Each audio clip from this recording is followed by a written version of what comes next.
À l'attente de la nomination de son successeur, a annoncé la présidence dans la nuit. Mamadou Diouf, on peut s'interroger pour savoir qu'est-ce qui se passe au sommet de l'État français ces derniers jours.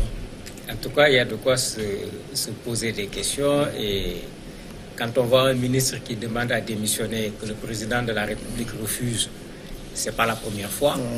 Généralement, le ministre prend le temps de reculer sa démission. On a vu des ministres démissionner plus tard parce que le président n'a pas refusé, mais il considérait que le moment n'était pas opportun. Mais ici, avec ce qui s'est passé, comme certains médias français le disent, il a tordu la main du président pour démissionner.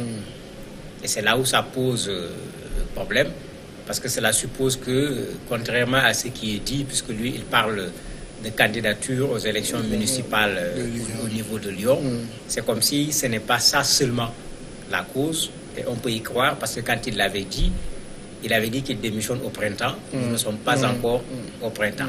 Il doit y avoir autre chose qui explique cette démission. Justement, cette autre chose, qu'est-ce que ça peut être? Ça peut être plusieurs éléments. Ça peut être l'affaire Benalla. Il ne faut pas oublier qu'au départ, tout le monde, y compris les médias, ont tiré à boulet rouge sur le ministre de l'Intérieur, puisque c'était de son ressort. Mais grosse surprise, on a entendu le Premier ministre dire une chose, le ministre de l'Intérieur dire autre chose, le président de la République dire autre chose. Et ça avait créé un certain froid, parce que c'est comme si on a voulu gérer l'affaire sans le ministre de l'Intérieur à un certain moment, alors que c'était de son ressort.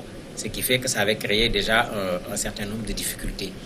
L'annonce qu'il a faite également concernant sa candidature a créé des problèmes. Rappelez-vous la façon dont En Marche, parce que c'était cela à l'époque, avait dit pour que quelqu'un soit investi sur nos listes, pour que quelqu'un soit parmi nous, voici un certain nombre de règles qui devaient être respectées. Les partisans, j'allais dire, de cette authenticité avaient attaqué le ministre de l'Intérieur quand il a annoncé qu'il allait être candidat pour la mairie de Lyon, en disant non, ce qu'on lui demande, c'est de s'occuper du ministère de l'Intérieur, et ça suffit comme travail pour qu'il n'essaye pas de s'occuper encore d'autres choses comme la mairie de Lyon. Un autre élément qui peut faire partie également des difficultés, c'est que le Premier ministre, en plus de la décision qu'il a eu le ministre de l'Intérieur plutôt, en plus de la décision qu'il a eu à prendre, avait commencé à reprocher à l'exécutif, c'est-à-dire le président et le Premier ministre, sans les nommer précisément, d'un certain manque d'humilité, d'un certain manque d'écoute. Et il l'avait dit dans la presse. Donc il y a autant d'éléments qui montrent que ce n'est pas seulement une affaire de mairie de Lyon qui crée aujourd'hui ce malaise au niveau du gouvernement français. Ça veut dire qu'on peut véritablement parler d'une rupture entre Gérard Collomb et Emmanuel Macron, sachant que Gérard Collomb est un fidèle parmi les fidèles. Oui, c'est vraiment une rupture. Parce que, comme vous le dites, c'est vraiment un fidèle. Il faisait partie des premiers à l'avoir soutenu. Il a été son mentor. Dans le gouvernement, c'était lui le numéro 2 du gouvernement. Donc vraiment, en termes de proximité par rapport au président de la République, c'était clair. On voit bien même quand le président a tenté de le retenir, il a renouvelé sa confiance au ministre de l'Intérieur. Quand il y a eu les attentats, à un certain moment, certains avaient demandé la démission du ministre de l'Intérieur en considérant qu'il n'avait pas fait son travail comme il se doit, mais le président de la République avait renouvelé de façon très claire sa confiance au ministre de l'Intérieur.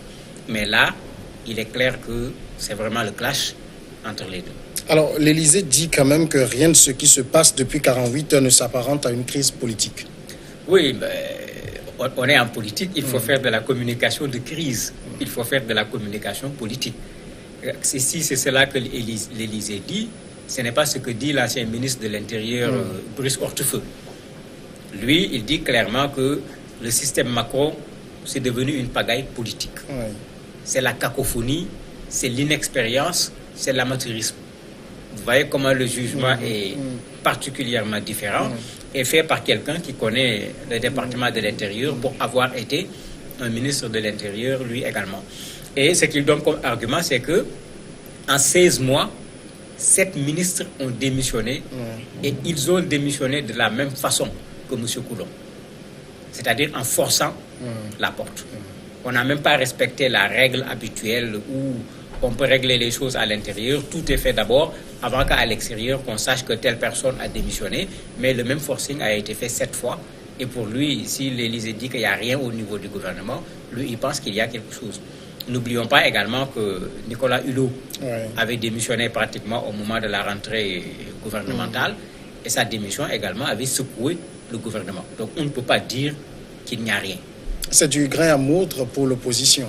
Bien sûr, ça, il ne faut pas oublier que l'opposition s'était fortement accrochée déjà sur l'affaire Benalla. Si on leur apporte encore quelque chose, ils ne vont pas hésiter à s'accrocher là-dessus.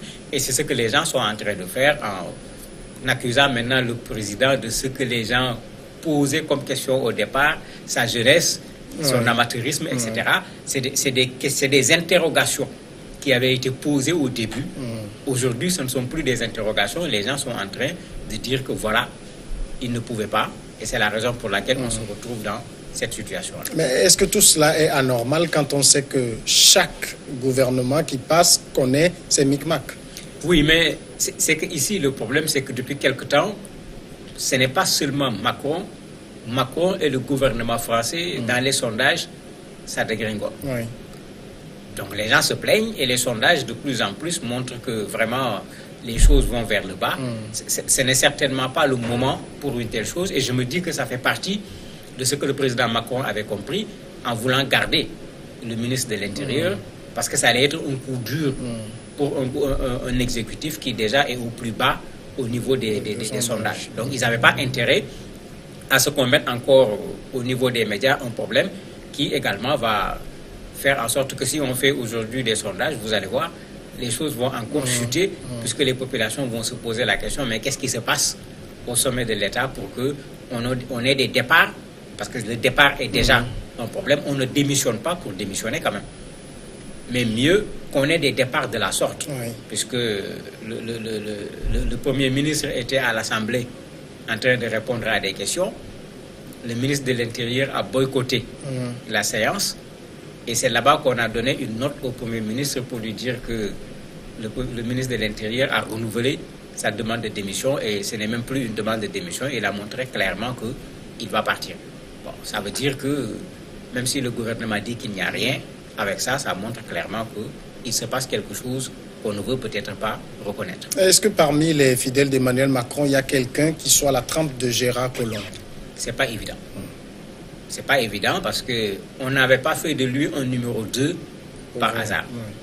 Ce n'est pas évident puisque s'il y avait quelqu'un qui était là, le Premier ministre ne serait pas chargé de l'intérim du ministère de l'Intérieur qui aujourd'hui, avec les attentats, avec tout ce qu'il y a comme enjeu en France aujourd'hui, est un poste extrêmement important. Raison pour laquelle même certains commencent à se plaindre en disant non, le Premier ministre ne peut pas s'occuper du ministère de l'Intérieur. Il a déjà suffisamment de travail à faire et comme ils le disent, le ministère de l'Intérieur, c'est un ministère à temps plein. Ce n'est pas un ministère à temps partiel. Mais s'il y avait quelqu'un de la trempe, très certainement, au moment où on annonce la démission, on aurait pu également annoncer un remaniement gouvernemental et dire qui remplace le ministre Collomb. Alors, on a vu avec l'élection d'Emmanuel Macron que les Français ont voulu se débarrasser des politiques classiques de droite, de gauche. Emmanuel Macron a fait une sorte de jumelage. Ça ne marche pas, c'est ça? Très certainement, il y a quelque chose qui ne marche pas là. Puisque le départ de Hulot rentre dans ce cadre-là. C'est vrai, du point de vue profil, du point de vue compétence, il n'y avait pas de problème quand il s'est agi de choisir les gens qui devaient participer au gouvernement. Mais les gens avaient posé ce problème d'orientation. Parce que des gens de droite et des gens de gauche ne conçoivent pas tous les aspects sur le plan politique de la même façon. Et il est arrivé que de temps en temps, que les choses sortent même un peu quand on a amené des éléments à l'Assemblée. On a vu, pas seulement au niveau du gouvernement, mais même au niveau des députés qui ont été élus sur la liste En Marche, des gens qui n'avaient pas exactement le même avis que ce qu'on pourrait considérer comme étant l'avis officiel du parti. Mais ça ne peut pas surprendre. C'est eux qui ont choisi de mettre des gens de droite et des gens de gauche. Si ceux de droite gardent leurs convictions, ceux de gauche font la même chose, c'est normal, c'est logique qu'il y ait des chocs sur un certain nombre de questions. On a longtemps reproché à Emmanuel Macron d'avoir une attitude jupitérienne, ça se confirme? C'est en train de se confirmer, puisque ce que le ministre a dit indirectement parce qu'il n'a pas doigté le président de la République, mais quand il dit il y a un manque d'humilité, quand il dit il y a un manque d'écoute, cela veut dire que quelqu'un était là avec des compétences, avec des potentialités, mais il y a quelque part une difficulté pour pouvoir conseiller ou bien une difficulté pour voir les gens accepter les conseils qui sont donnés. Normandou Diouf, merci d'avoir répondu à nos questions. C'est moi qui vous remercie. Nous observons la pause et après on retrouve l'invité de cette soirée.